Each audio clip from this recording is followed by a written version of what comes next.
Right. ప్రస్తుతం మనతో పాటు వెంకట్ సుభాష్ గారు ఉన్నారు, బీజేపీ నేత. ఒకసారి మాట్లాడించే ప్రయత్నం చేద్దాం. సార్ నమస్తే. ముందుగా మీకు స్వాతంత్ర దినోత్సవ శుభాకాంక్షలు.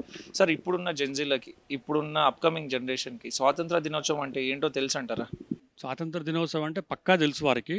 కొంతమందికి తెలియకుండా మనం తెలియజేసే బాధ్యత మీలాంటి వాళ్ళకు, మాలాంటి వాళ్ళకు ప్రతి ఒక్కరికి ఉంది. ఇవాళ మోదీ గారు దేశ ప్రజలను ఉద్దేశించుకుంటూ రెడ్ ఫోర్ట్లో 80వ సంవత్సరం మనకు స్వాతంత్రం వచ్చిన తర్వాత ఒక మంచి వాతావరణ నిర్మాణానికి జనరేషన్ జీకు, ముఖ్యంగా జనరేషన్ జీకు ఆర్టిఫిషియల్ ఇంటెలిజెన్స్లో 1 కోటి మందికి ఉచితంగా వారికి ట్రైనింగ్ ఇస్తారని చెప్పి ప్రకటించడం జరిగింది. తప్పకుండా వారికి ఏంటంటే కనెక్ట్ అవుతారు. ఇంతకుముందు కూడా మోదీ గారు చాలా క్లియర్గా జనరేషన్ జీ 1 కోటి మందిని మీరు రాజకీయాలకు రావాలి, మెయిన్ స్ట్రీమ్ పాలిటిక్స్ రావాలి, ఎందుకంటే దేశ భవిష్యత్తు నిర్మాణించేందుకు మీలాంటి యువకులు తప్పకుండా నడుము కట్టాలని చెప్పి అనేకమైన సందర్భంలో చేస్తున్నారంటే వారికి మోదీ గారు ఈ రోజు ఇచ్చిన ఏంటంటే సందేశాన్ని తప్పకుండా వాళ్ళు ఏంటంటే దాన్ని ఆలోచిస్తారు. ఈ యొక్క స్వాతంత్ర సమర యోధనలు అంటే వారిని కూడా ఏంటంటే గుర్తిస్తారు.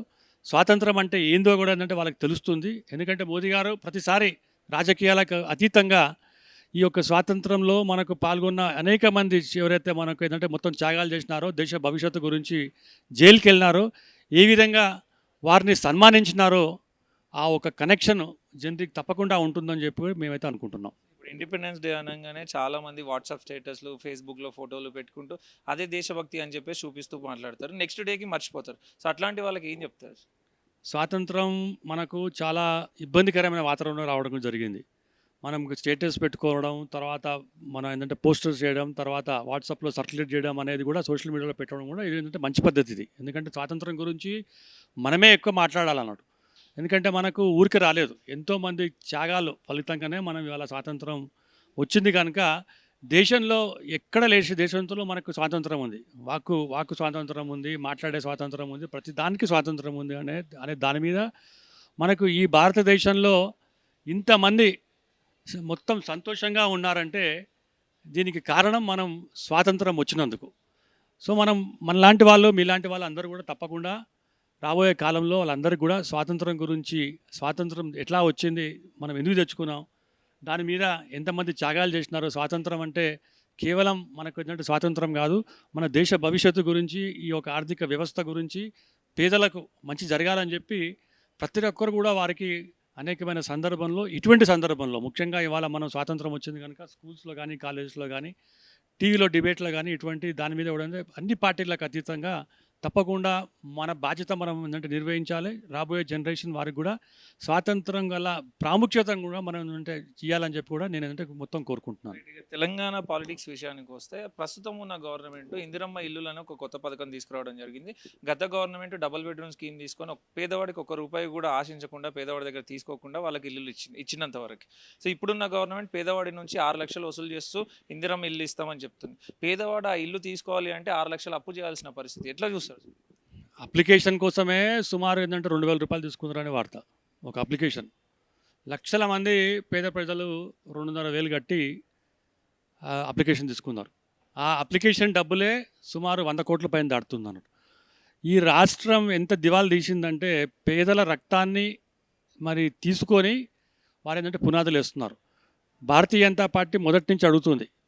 గత ప్రభుత్వం 10 సంవత్సరాలు ఏంటంటే అధికారంలో ఉన్నప్పుడు ఈ యొక్క రాష్ట్రం దివాలా తీసిందని చెప్పి ఇదే కాంగ్రెస్ పార్టీ వాళ్ళు మాట్లాడుతున్నప్పుడు, మీరు అధికారంలో వచ్చిన తర్వాత వస్తారా ఏంటంటే మీరేదంటే ఇచ్చిన ఏంటంటే వాగ్దానాలు ఎలా మీరు ఏంటంటే పూర్తి చేస్తారంటే వాటి మీద అనేక సందర్భంలో మా దగ్గర మేధావులు ఉన్నారు. ఒక్కసారి మేము అధికారంలో కూర్చున్న తర్వాత అనేక మంది అంశాల గురించి మొత్తం చర్చిస్తాం, తప్పకుండా మేము ఇచ్చిన వాగ్దానాలను కంప్లీట్ చేస్తామన్నారు. కానీ ఇవాళ చూస్తుంటే ఇవాళ కనీసం అప్లికేషన్లు కూడా రాయితీ లేదు. అప్లికేషన్స్ మీద పెట్టినాడు. అప్లికేషన్స్ మీద 2,500 మీరే అంటున్నారు 6 లక్షల రూపాయలు ఏంటంటే మొత్తం కట్ట అంటున్నారు. అంటే 6 లక్షలు 2,500 ఇలా మొత్తం కట్టుకుంటూ పోతే మీరు ఇచ్చిన వాగ్దానాల గురించి మేము ప్రశ్నిస్తే మరి మీరు మోదీ గారి ప్రభుత్వం తెలంగాణ రాష్ట్రానికి ఏం తీసుకొస్తూ వస్తున్నారు? మోదీ గారి దగ్గరికి వెళ్ళినప్పుడు ప్రధానమంత్రి ఆవాస్ యోజన కింద ఫండ్స్ పట్టుకొస్తారు, అలాట్మెంట్ బడ్జెట్ తీసుకొస్తారు. ఇక్కడికి వచ్చేందంటే ఇందిరమ్మ ఇల్లు అంటారు. ఎవరికి ఇచ్చినారా అంటే కేవలం కాంగ్రెస్ పార్టీ సానుభూతిదారులు, కాంగ్రెస్ పార్టీ నాయకుల దగ్గర ఎవరైతే ఉంటారో వారికి తప్పితే పేదలకు ఇవ్వలేదని చెప్పి కూడా భారతీయ జనతా పార్టీ ఖచ్చితంగా చెప్తుంది దీని మీద. ప్రధానంగా మనం చూసుకుంటే ప్రతి గవర్నమెంట్ ఏ రాష్ట్రంలో అయినా సరే ప్రతి గవర్నమెంట్ ప్రతి 5 సంవత్సరాలకి మారుతూ ఉంటుంది. సో దాన్ని దృష్టిలో పెట్టుకోకుండా ఇప్పుడున్న Congress government ration smart card అని చెప్పేసి తీసుకొచ్చి దాని మీద మంత్రి ఫోటో, ముఖ్యమంత్రి ఫోటో ఇస్తున్నారు. సో అది వాళ్ళ గవర్నమెంట్ ఇంకా 2 సంవత్సరాలే ఉంది. దాని తర్వాత అది యూజ్ అవుతుంది అంటారా? ప్రజాధనం ఇక్కడ దుర్వినియోగం అవ్వదంటారా? 100% దుర్వినియోగం అవుతుంది. పక్క రాష్ట్రం కాంగ్రెస్ పార్టీ ఏదైతే అధికారం ఉందో కర్ణాటకలో సిద్ధరామయ్య గారు ప్రభుత్వం వచ్చినప్పుడు ఫొటోస్ పెట్టినారు. ఇవాళ సిద్ధరామయ్య గారు ఏంటంటే ముఖ్యమంత్రి కాదు, హౌసింగ్ మినిస్టర్ కూడా వేరే వాళ్ళు ఎవరో ఉన్నారు. ఇవాళ డీకే శివకుమార్ గారు ఉన్నారు. మళ్ళా రేషన్ కార్డు మీద మళ్ళీ ఏంటంటే ఫోటో పెడతారు. ఈ రేషన్ కార్డు ఆ రేషన్ కార్డు మీద ఏంటంటే ఫోటో పెడితే ఆ డబ్బులు ఏదంటే ఇది ప్రజా సంక్షేమం కోసం రావాల్సిన డబ్బులు, ఖర్చు చేసిన వాళ్ళ డబ్బులు ఈ విధంగా ఫోటోల ఆపర్చునిటీ పెట్టి ప్రజల డబ్బులు ఏంటంటే వాళ్ళు ఏంటంటే మొత్తం వ్యర్థం చేస్తున్నారని చెప్పి కూడా మేము చెప్తున్నాం. ఇదే రాష్ట్రంలో ఇవాళ మీకు ఇంత అవసరం ఏముంది? 30 సంవత్సరాలు అంటే 30 నెలలు అయిపోయింది. ఇంకొక 30 నెలలు ఉంది. 30 నెలల్లో మీరు రేషన్ కార్డు ఇచ్చే లోపట్నే మీ ప్రభుత్వం ఉంటుందో పోతుందో తెలియదు. ఇలా ప్రజల సొమ్ము ఏదైతే వేస్ట్ చేస్తున్నారో దాన్ని ఆపట్టేందుకు మీరు తెలంగాణ ఎంబలం పెట్టండి. ఆ తెలంగాణ ఎంబలం పెడితే అది పర్మనెంట్గా ఉంటుంది. తెలంగాణ రాష్ట్రం ఏంటంటే మ్యాప్ కనుక పెడితే బాగుంటుంది అన్నాడు. ఇంతకుముందు మనకి బండి సంజయ్ గారు ఇదే ఏంటంటే డిమాండ్ చేసినారు. ఇలా మీరు ఫోటో ఆపర్చునిటీ కోసం ఒక ఈవెంట్ మేనేజ్మెంట్ కంపెనీని పెట్టి కేవలం ప్రచారం కోసమే చేస్తున్నారు తప్పితే ప్రజల సంక్షేమం కోసం పోతున్నారని చెప్పి భారతీయ జనతా పార్టీ మీ మీద ఆరోపణ చేస్తుంది.